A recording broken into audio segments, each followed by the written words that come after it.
শুধু যারা হাফেজ ওরা ডাইরেক্ট জাহান্নামে যাবে, ঠেকাতে পারবে না কেউ। فبأي آلاء ربكما تكذبان। আলহামদুলিল্লাহ আমরা তিনজন ছেলেকে অফিশিয়ালি পাগড়ি দিয়েছি। সাথে যে সাক্ষাৎ করেছে সে এবং তার উস্তাদ মাওলানা শেখ নাসির উদ্দিন আল নাসিরি, নেসার আহমদ নাসিরি। হাফেজরা জাহান্নামে যাবে, এই কথা বলেন। ওই হাফেজ মানে কি, ওর হাঁটুর মালায় মেরে ফাটিয়ে দেওয়া হয়েছে। ওই একটা বড় মাথায় টুপি দেয়, তার উপরে রুমাল দেয়, দিয়ে মানুষের বাড়িতে খেয়ে বেড়াই, তার নাম হাফেজ। আমরা অনেকে বলি হাফেজ বলে হাফেজ সাহেব হুর হুর করে ব্যস্ত চলে যাবে, শুধু যাবে তা না, আরো একেবারে নিজের সহ্য পুষ্টি সবাই ব্যস্ত নিয়ে যাবে। কথা কিন্তু সেরকম না, হাদিসের মধ্যে কোনো জায়গায় এরকম নাই। শুধু যারা হাফেজ ওরা ডাইরেক্ট জাহান্নামে যাবে, ঠেকাতে পারবে না কেউ। কারণ আল্লাহ তাআলা শুধু হাফেজকে জান্নাতে দেবেন এর কথা বলে নাই। আল্লাহ তাআলা বলেছেন, রাসূল বলবেন এরা কোরআনকে পরিত্যাগ করেছে, এদের বিরুদ্ধে কিয়ামতের ময়দানে আল্লাহর নবী দাঁড়িয়ে যাবেন। ইবনে তাইমিয়া রাহিমাহুল্লাহ বলছেন, কোরআনকে পরিত্যাগ করেছে কারা? যারা কোরআনের প্রতি ঈমান আনে নাই, এরাও কোরআনকে পরিত্যাগ করেছে। যারা কোরআন শুধু তেলাওয়াত করে, এরাও কোরআনকে পরিত্যাগ করেছে। যারা কোরআন মুখস্থ শুধু করে, এরাও কোরআন পরিত্যাগ করেছে। যারা ওই অনুযায়ী আমলও করে, এরাও কোরআন পরিত্যাগ করেছে। এরা প্রত্যেকেই কোরআন পরিত্যাগকারী। তাহলে গ্রহণকারীকে? যাদের ভিতরে 5টা গুণ থাকে। 1 ঈমান এনেছে, 2 বিশুদ্ধভাবে তেলাওয়াত করেছে, 3 ওইখানে আল্লাহ কি বলেছে এইটা সে জেনেছে, তার মানে আল্লাহ কি বলেছে এইটা যে সে জেনেছে, 4 ওটার উপরে আমল করেছে, 5 মানুষের কাছে ওটা প্রচার করেছে, মানুষের কাছে দাওয়াত দিয়েছে। এই ব্যক্তি কোরআনকে গ্রহণ করেছে। এর একটাও যদি কেউ বাদ দেয় তাহলে সে কোরআনকে পরিত্যাগ করেছে। আমার এক ভাই বললো হাফেজরা জাহান্নামে যাবে, এই কথা বলেন। এই হাফেজরাই যাবে যারা শুধু মুখস্থ করে আর জিলাপি খায় আর মেলাপ পড়ায়, এরাই জাহান্নামে যাবে। হাফেজ হবে যে যতটুকুন পড়ছে ততটুকুন জানতে হবে যে আমি কি পড়লাম। আর উস্তাদ বলছে যে ওই কোথায় গাধার উপরে করে ইট বহন করে, তো গাধা পেশাব পায়খানার উপর দিয়েও যায় ইট। তো একদিন আপনি গাধার উপরে যদি কোরআন দেন, তো গাধা কি বুঝবে যে এখন আমার পায়খানার উপর দিয়ে যাওয়া হবে না, এখন কোরআন আছে? গাধা কি বুঝবে? ও কোরআন দেন আর স্বর্ণ দেন আর ইট দেন, ও মনে করবে ওই আমার উপরে যা আছে আমি পেশাব পায়খানা দামে চলে যাব। তো যারা শুধু কোরআন মুখস্থ করছে, নোবেল পুরস্কার নিচ্ছে, আর কোরআনে কি আছে জানার চেষ্টা করছেন, এরা হলো গাধা। অথচ কোরআনে লেখা আছে যে মহিলার কণ্ঠ হারাম, কোরআনে লেখা আছে যে মূর্তি পূজা হারাম, কবর পূজা হারাম, 40 হারাম। কেন? কোরআনে লেখা আছে মানে মূর্তি পূজা হারাম, সুদ হারাম, ঘুষ হারাম। আর 40 হারাম কেন, 40 নাজায়েজ কেন, এটা শরীয়তে নেই, এটা কোরআনে নেই। তবে দেখতে হবে কি রাসূল সাল্লাল্লাহু আলাইহি সাল্লামের নীতিতে আছে কিনা, নেই। তো হাফেজের তো ওটা জানা নাই, হাফেজের শুধু কোরআন মুখস্থ আছে। আপনারা ভুল বুঝবেন না, হাফেজ প্রকৃত হাফেজ কে? যে ঠিক ঠিক মুখস্থ করবে, ঠিক ঠিক অর্থ জানবে, ঠিক ঠিক নিজে বাস্তবায়ন করবে, জাতির সামনে বাঘের বাচ্চার মতো প্রচার করবে, এ হলো প্রকৃত হাফেজ। ওই হাফেজ মানে কি, ওর হাঁটুর মালায় মেরে ফাটিয়ে দেওয়া হয়েছে। যে হিফজ করেছে মানে ওই হাফেজ সাহেবের হাঁটুর মালাকে মেরে ফাটিয়ে দিয়েছে, ও চলতে ফিরতে পারে না। ও একটা বড় মাথায় টুপি দেয়, তার উপরে রুমাল দেয়, দিয়ে মানুষের বাড়িতে খেয়ে বেড়াই, তার নাম হাফেজ। যার কারণে আপনাকে আমি বলেছি যে শুধু হিফজখানা খুলবেন না, শুধু হিফজখানা বিদ্যা তুলে দেওয়ার একটা কৌশল। হ্যাঁ, হিফজখানা হচ্ছে সহযোগী বিদ্যা। আপনি প্রতিষ্ঠানের সাথে কোরআন হাদিস শিক্ষার সাথে হিফজখানা রাখতে পারেন। যদি তার কোরআন মুখস্থ থাকে তাহলে পরবর্তীতে বিদ্যা অর্জন করলে এটা ভালো কাজ দিবে, এইটুকু। তাছাড়া আপনিও যা, এও তা। আপনি সূরা ফাতিহা পড়তে পারেন, ও 5টা সূরা বেশি পারে, এই যা। তাছাড়া তেমন কোনো পার্থক্য নেই। কাজেই শুধু কোরআন হিফজ করা এটা কোনো বিদ্যাই নয়, এটা ভালোভাবে মনে রাখবেন। আর একজন হাফেজ 10 জন মানুষকে জান্নাতে নিয়ে যাবে, 70 জন মানুষকে জান্নাতে নিয়ে যাবে, এ হাদিস জাল, এটা ঠিক নয়। আর একজন হাফেজ 10 জন মানুষকে জান্নাতে নিয়ে যাবে, 70 জন মানুষকে জান্নাতে নিয়ে যাবে, এ হাদিস জাল, এটা ঠিক নয়।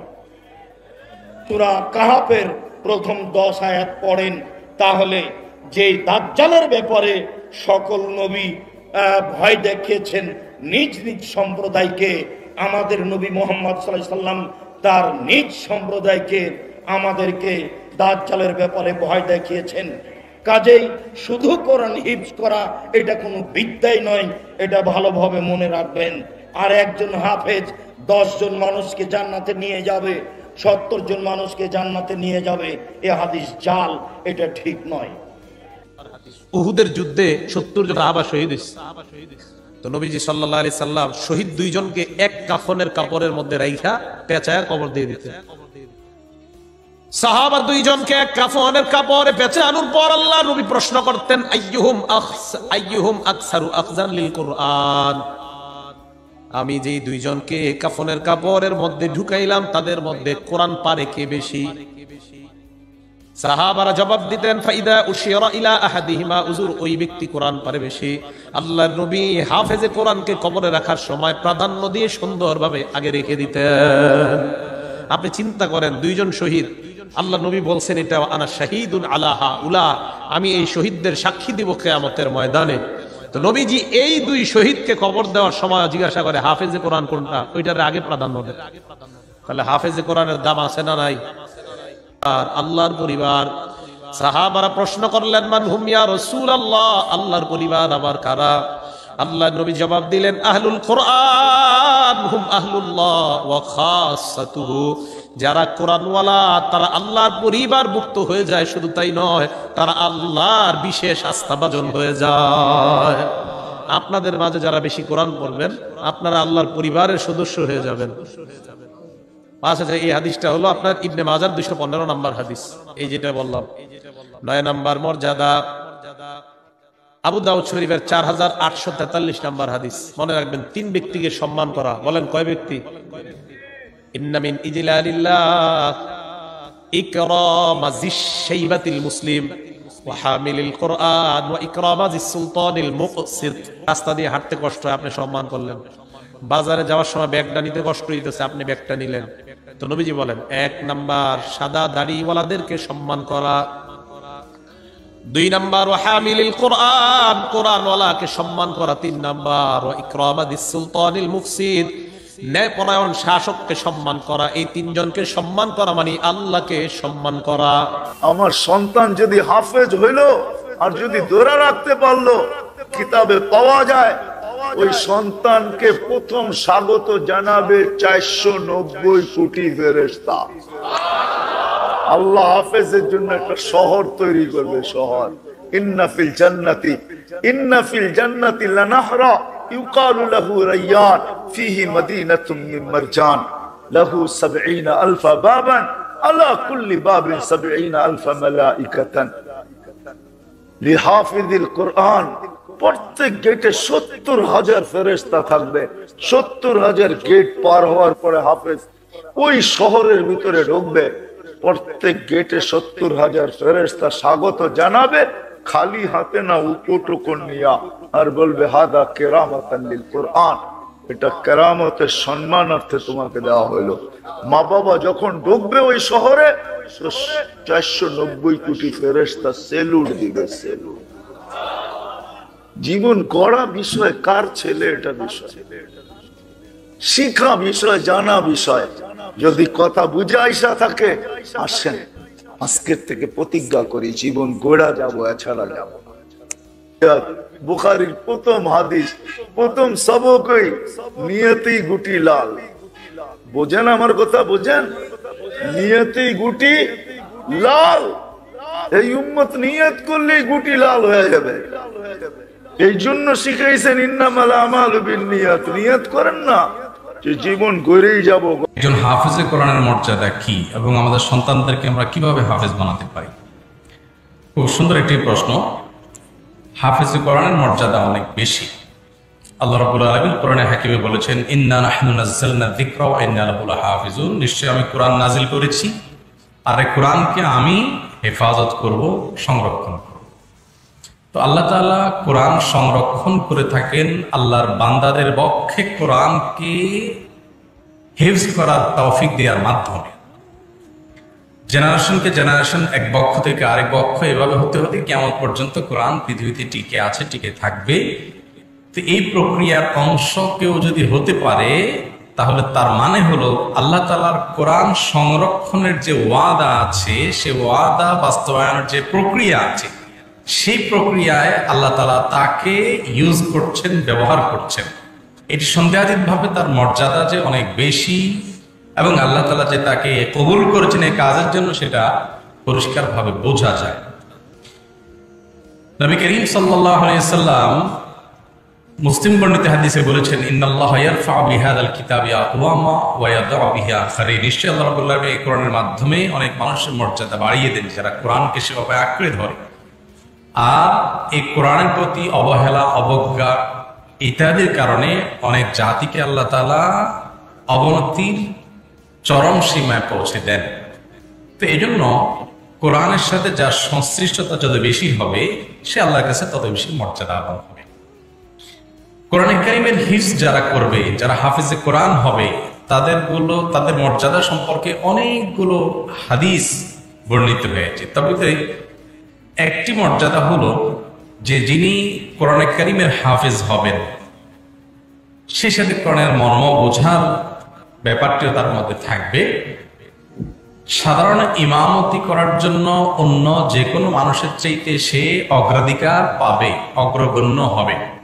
কারণ হাদিসে আসছে নবী করিম সাল্লাল্লাহু আলাইহি ওয়াসাল্লাম বলেছেন যে ওয়ালিয়া উম্মুকুম আকরাউকুম লিকিতাবিল্লাহ, তোমাদের মধ্যে যে আল্লাহর কোরআন বেশি ভালো পড়তে পারে, বেশি ইয়াদ হিফজ আছে, মুখস্থ আছে, বেশি জানে কোরআন সম্পর্কে, সে তোমাদের মধ্যে যেন ইমামতি করে। তার মানে অন্য কোনো প্রায়োরিটি দেওয়ার মতো কোনো কিছু খুঁজে পাওয়া না গেলে, বা সাধারণ যে কোনো যোগ্যতা সম্পন্ন মানুষ থাকলে তাদের মধ্যে সবচেয়ে বেশি প্রায়োরিটি পাবে হলো যার ভিতরে আল্লাহর কোরআন যত বেশি আছে সে। নবী করিম সাল্লাল্লাহু আলাইহি ওয়াসাল্লাম মদিনা হিজরতের আগে সালেম নামক এক ব্যক্তি ইমামতি করে, তখন যে সাহাবীরা আগে হিজরত করে ফেলেছিলেন, কিছু সংখ্যক সাহাবী তাদের ইমামতি করতেন, তার নাম ছিল সালেম। এবং তার কারণ ছিল, আর সম্ভবত বুখারীতে হাদিসটি বর্ণিত হয়েছে, তার কারণ ছিল এই যে তিনি কোরআন কারীমের হিফজ বা মুখস্থ অন্যদের চেয়ে বেশি ছিল, এই জন্য তিনি কি করতেন, ইমামতি করতেন। আরেকজন হাফেজ 117টি দেশে প্রথম স্থান অধিকার করেছে। হাফেজ রাহাত গতকাল আমার সাথে যে সাক্ষাৎ করেছে, সে এবং তার উস্তাদ মাওলানা শেখ নাসিরউদ্দিন আন-নাসিরি, নেসার আহমদ নাসিরি গিয়েছিলেন, আমাকে উল্টো হাদিয়া দিছে যে আমাদের এখানে অসংখ্য লোক সংবর্ধনায় আসছে, আমরা আপনাকে সম্বর্ধনা দিতে এসেছি। আমার বুকটা ভরে গিয়েছে। আমি গভর্নমেন্টকে বলবো, ইসলামিক ফাউন্ডেশনকে বলবো যে হাফেজ, বিশ্ববিজয়ী হাফেজ হিসেবে বাংলাদেশে এসেছে, তাকে সর্বোচ্চ সম্মান দিয়ে রাষ্ট্রীয় সংবর্ধনা দেওয়া হোক। তাহলে আপনাদের ভাব করতে আর উজ্জ্বল হবে। أعوذ بالله من الشيطان الرجيم إنما يؤخرهم ليوم تشخص فيه الأبصار।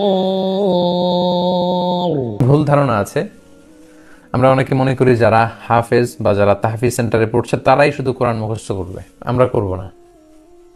এটা একেবারে একটা ভুল ধারণা। আসলে কোরআন হেফজ করা, মুখস্থ করা, এটা পুরো উম্মার দায়িত্ব।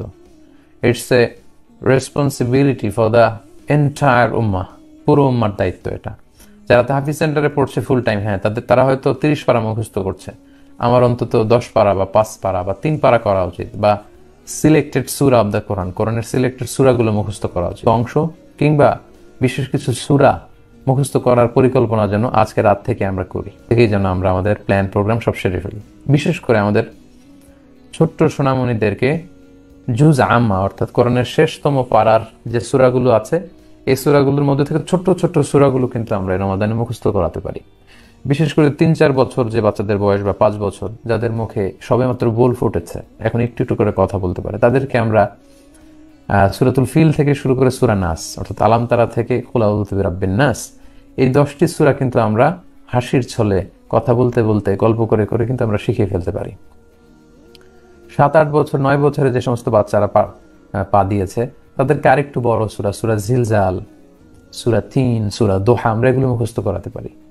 যারা আরেকটু বড় আমাদের ছেলে মেয়েদের মধ্যে থেকে, এবং যারা এই ছোট ছোট সূরাগুলো পারে, তাদেরকে কিন্তু আমরা কোরআনের শেষ পারা অর্থাৎ জুজ আম্মা মুখস্থ করার জন্য উৎসাহিত করতে পারি। এবং আমার ছেলে মেয়ে যদি কিছু সূরা মুখস্থ করে, ছেলেমেয়েরা আমাকে সেগুলো শোনাতে পারে, আমি তাদেরকে শোনাতে পারি। তাই সম্মানিত দিনী ভাই এবং বোনেরা, আমি আপনাদের সবাইকে বিনীত অনুরোধ করবো, আসুন পড়ব বা কোরআনের এই বিশেষ অংশগুলো মুখস্থ করব। যারা কোরআন কারীম হেফজ করেছেন তাদের ব্যাপারে হাদিসে এসেছে তারা হচ্ছে আহলুল্লাহি ওয়া খাসাতুহু, আল্লাহর বিশেষ লোক, তারা আল্লাহর খাস লোক। তাদেরকে বলা হচ্ছে হামিলুল কোরআন, তারা কোরআনকে বহনকারী। এবং সহিহ মুসলিমের একটি হাদিসে এসেছে, সেখানে বলা হচ্ছে আল মাহিরু বিল কোরআন মা সাফরাতিল কিরামিল বারারা, যারা কোরআনকে হেফজ করেছে তারা ওহী সংরক্ষণকারী ফেরেশতাদের সাথে থাকবে। তাদের সম্মান, তাদের মর্যাদাকে বোঝানোর জন্য আল্লাহর হাবিব সাল্লাল্লাহু আলাইহি ওয়াসাল্লাম এমনটি বলেছে। আমরা অনেকে বলি হাফেজ হইলে হাফেজ সাহেব হুর হুর করে ব্যস্ত চলে যাবে, শুধু যাবে তা না, আরো একেবারে নিজের 14 গোষ্ঠী সবাই ব্যস্ত নিয়ে যাবে। কথা কিন্তু সেরকম না। হাদিসের মধ্যে কোনো জায়গায় এরকম নাই যে শুধু হাফেজ হলে সে ব্যস্ত যাবে এবং তার অন্য আত্মীয় স্বজনের জন্য সুপারিশ করবে, এরকম কোনো কথা হাদিসে নাই। হাদিসে যেটা আছে সেটা হলো হাফেজ হওয়ার পরে সে কোরআনের আলেম হতে হবে, কোরআন মতো সে আমল করতে হবে, তখন সে নিজেও ব্যস্ত যাবে, 10 জনকে ব্যস্ত নিয়ে যাবে। এবং অন্য ইয়েতে আছে প্রায় 50 জনকে 70 জনকে সে কি করবে, আত্মীয় স্বজনকে সে সুপারিশ করে জান্নাতে নিয়ে যেতে পারবে। قال رسول الله صلى الله عليه وسلم من قرأ القرآن وتعلمه وعمل بما فيه ألبس والداه تاجا يوم القيامة ضوءه أرفع من ضوء الشمس। যেই ছেলে কোরআন শিখবে নুরানিতে, হেফজ নাই, মান ক্বারা আল কোরআন, কোরআন পাঠ করবে, ওয়া তাআল্লামাহু, কোরআন শিখবে, কোরআন মাসকামাসাইল শিখবে, কোরআনকে জানবে, হ্যাঁ, ওয়া আমিলা বিহি, তারপর সেই মতো আমল করবে, সেই মতো আমল করবে। যদি সেরকম যদি হয়ে থাকে, উলবিসা ওয়ালিদাহু তাজুন ইয়াউমুল কিয়ামা, কিয়ামতের দিন তার মা বাবা দুজনকে আল্লাহ পাক আলোর মুকুট পরিয়ে দিবেন। হাফেজের আলেমের মা বাবাকে যেই মুকুটের আলোর তেজ হবে এর চেয়ে বেশি, সূর্যের আলোর চেয়ে বেশি। রাসূলুল্লাহ সাল্লাল্লাহু আলাইহি ওয়াসাল্লাম বলেন, যদি মা বাবার যদি এমন ফজিলত হয়, হাফেজ মা বাবার, আলেম মা বাবার ফজিলত যদি এত বেশি হয়ে থাকে, তাহলে যে স্বয়ং নিজে হাফেজ আলেম হলো তার ফজিলত কত বেশি হবে, কত বেশি হবে।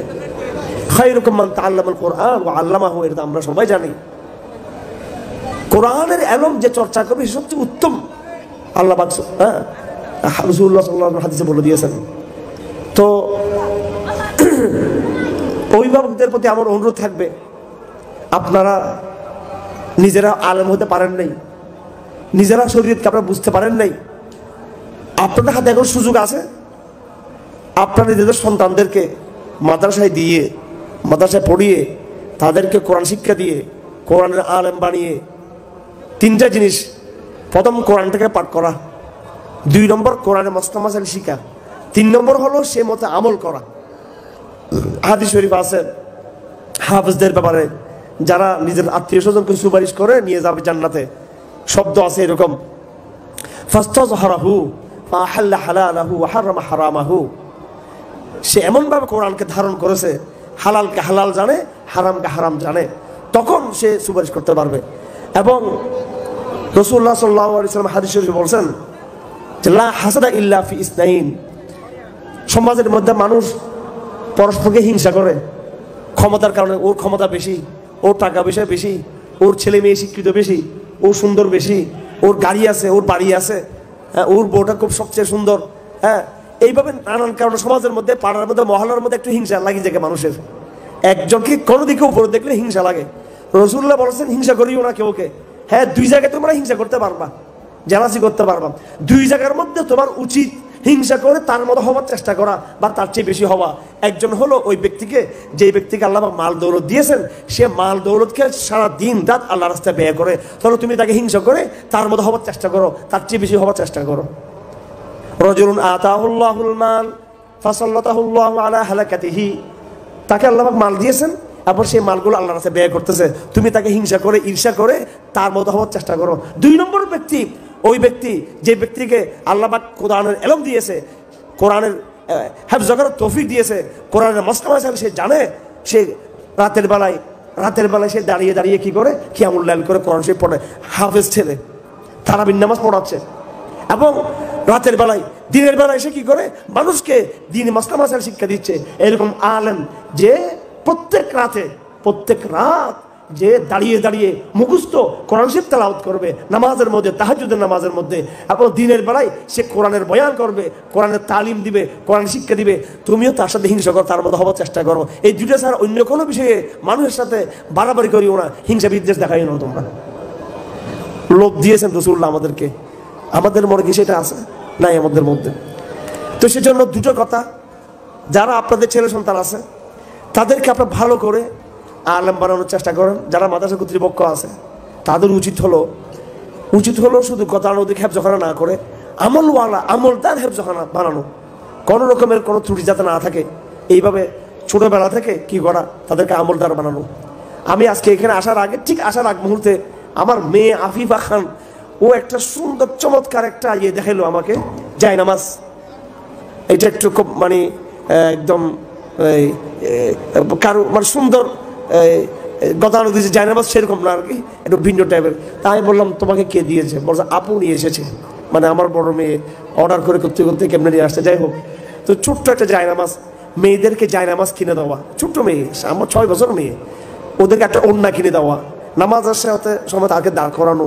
এমন শীতের মৌসুম পর্যন্ত আমার এই পিচ্ছি মেয়েটা সে কম্বল থেকে ওটা নামাজ পড়তে, সে কিন্তু 5 ওয়াক্ত নামাজ তাকে কিন্তু আমরা পড়ানোর চেষ্টা করি। আবার স্বাভাবিক 1 বার 2 বার বলতে হয় নামাজের জন্য, কোনো সময় তাকে নামাজের জন্য তাকে বাধ্য করতে হয় না। তো এইভাবে ছোট বাচ্চাদেরকে নামাজের জন্য তৈরি করতে হবে। হাদিস শরীফে আছে, মুরু আওলাদাকুম বিসসালাত ওয়া হুম আবনাউ সাবঈ সিনিন, তোমাদের সন্তানদেরকে যখন 7 বছর বয়স থাকবে তখন থেকে নামাজের অর্ডার করো, নামাজের হুকুম দাও, হ্যাঁ বলতে থাকো নামাজের। ওয়াজরিবুহুম আলাইহা ওয়া হুম আবনাউ 10 সিনিন, 10 বছর বয়স যখন হয়ে যাবে তখন তাদেরকে একটু হালকা হালকা মারো, তাদেরকে নামাজের জন্য মারো 10 বছর বয়সে। অথচ তখন সে নাবালেগ, 15 বছর বয়সে, 16 বছর বয়সে, তার মানে আরো 5 বছর পর সে নামাজ পড়বে, তখন থেকে মারতে বলা হয়েছে। আমরা আমার ছেলেদেরকে শাসন করি নামাজের জন্য, শাসন আমরা করি না নামাজের জন্য। এটা আমাদের ব্যর্থতা, মা বাবার ব্যর্থতা, এটা আমাদের দুর্ভাগ্য। যাই হোক, আল্লাহ সুবহানাহু ওয়া তাআলা আমাদেরকে তৌফিক দান করুন যেন আমরা আমাদের ছেলে মেয়েদেরকে দিনদার বানাতে পারি, এলম শিখাতে পারি, নিজের বাচ্চাদেরকে এলম শিখাবো। আমাদের ওলামায়ে কেরাম তো অনেক বয়ান করে, যারা অভিভাবক যারা আছে তাদেরকে অনেক ফজিলত বলে, ছেলেদেরকে হাফেজ বানানো, ছেলেদেরকে আলেম বানানো। কিন্তু যারা অভিভাবক তাদেরও তো এলম শিখার দরকার আছে, মা বাবারও তো এলম শিখার দরকার আছে, দাদারও এলম শিখার দরকার আছে। ওই হেফজখানা যে চাচা মামা, তার যে অভিভাবক, তারও তো এলম শিখার দরকার আছে। সেই জন্য আমি বলেছিলাম আপনারা পার্ট টাইম কি করবেন, এলম শিখবেন, এবং নিজের মনের মধ্যে এই দুর্বলতা রাখবেন না যে আমি মাদ্রাসায় পড়ি নাই সেজন্য আমি শিক্ষিত না। সাহাবে কেরামও মাদ্রাসায় পড়েন নাই, তারাও কিন্তু শিক্ষিত হয়েছেন রসুলের দরবারে গিয়ে, হ্যাঁ তারা এলম শিখেছেন, মাস্টার শিখেছেন, এবং তারা দিন শিখেছেন, এবং তারা বড় আলেম হয়ে গেছেন। আর আমি অনুরোধ করে মাদ্রাসা শিক্ষকদের বলবো, আল্লাহর রাস্তে এবার থামেন। আপনাকে কেউ বলে নাই জোর করে একটা বাচ্চাকে হাফেজ বানাতে, সারা দিন পিটিয়ে একটা বাচ্চাকে হাফেজ বানাতে আপনাকে কেউ বলে নাই। আর পরিবারগুলোকে নির্দেশ দিব এবং অনুরোধ করব, আপনার বাচ্চাটা হেফজ পড়তে পারতেছে না, তাও কি বারবার তাকে প্রেসার ক্রিয়েট করছেন, এটার কোনো অর্থ নাই, কখনোই কাজটা করবেন না। আরে আল্লাহ রাসূল সাল্লাল্লাহু আলাইহি ওয়াসাল্লাম তার উপরে যখন কোরআন মাজিদ নাজিল হয়েছে, কোরআন মাজিদের সূরাগুলো, আয়াতগুলো মুখস্থ রাখার জন্য বারবার চেষ্টা করতেন, বারবার পড়তেন। আল্লাহ পাক জানিয়ে দিলেন সূরা কিয়ামার আয়াত নাজিল করে, লা তুহাদ্দিক বিহি লিসানাকা লিতাআজালা বিহি ইন্না আলাইনা জামআহু ওয়া কুরআনা। নবী, কোরআন মাজিদ মুখস্থ করার জন্য নিজের উপরে জোর খাটায়েন না, নিজে বারবার বলতে যায়েন না। আপনি কথা মনে করবেন না যে বারবার বললেই মনে হয় আপনার মুখস্থ হয়ে যাবে আর মুখস্থ থেকে যাবে না। আমার কালাম ইচ্ছা করে বারবার পরে কেউ মুখস্থ রাখতে পারে না। ইন্না আলাইনা জামআহু ওয়া কুরআনা, আপনার কলিজার ভিতরে দিলের মধ্যে কোরআন জমা করা এটা আমার দায়িত্ব, আমার। একটা বাচ্চা যদি হাফেজ কোরআন হতে পারে এটা তো তার সৌভাগ্য এবং তার পুরো গোষ্ঠীর সৌভাগ্য, এটা পুরো রাষ্ট্রের সৌভাগ্য, ঠিক কিনা? যদি আল্লাহ দয়া করে কোরআনুল কারীম তার দিলের মধ্যে দিয়ে দেয়।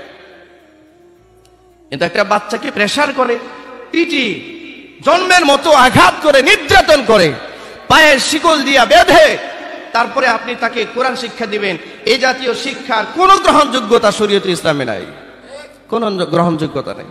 আমাদের দেশের প্রতিষ্ঠানগুলোতে বাচ্চারা যেতে কান্না করে। কেন কান্না করবে? কেন? বহির্বিশ্বের প্রতিষ্ঠানগুলোতে তো বাচ্চারা স্কুল কলেজ বন্ধ দিলে, প্রতিষ্ঠান বন্ধ দিলে বাচ্চারা কাঁদে। কারণ প্রতিষ্ঠানের শিক্ষকরা এত আদর করে বাচ্চাদেরকে, এতটা মহব্বত করে ভালোবাসে যে বাচ্চারা চায় না যে তার প্রতিষ্ঠান বন্ধ হোক। ঠিক না? আমাদের শিক্ষা ব্যবস্থাটা এরকম একটা সুন্দর পরিবেশ ফিরিয়ে আনতে হবে। সমস্ত শিক্ষক সমাজ এটাকে অ্যানালাইসিস করতে হবে, এটাকে রিয়েলাইজ করতে হবে। এটা কি স্কুলের শিক্ষক বলেন কি মাদ্রাসার শিক্ষক বলেন, সবার এটা করতে হবে। আল্লাহ বোঝার তৌফিক দান করুন, আর অপপ্রচার থেকে আমাদের কি বিরত থাকবার তৌফিক দান করুন। বিষয়টা একটু বোঝার চেষ্টা করবেন।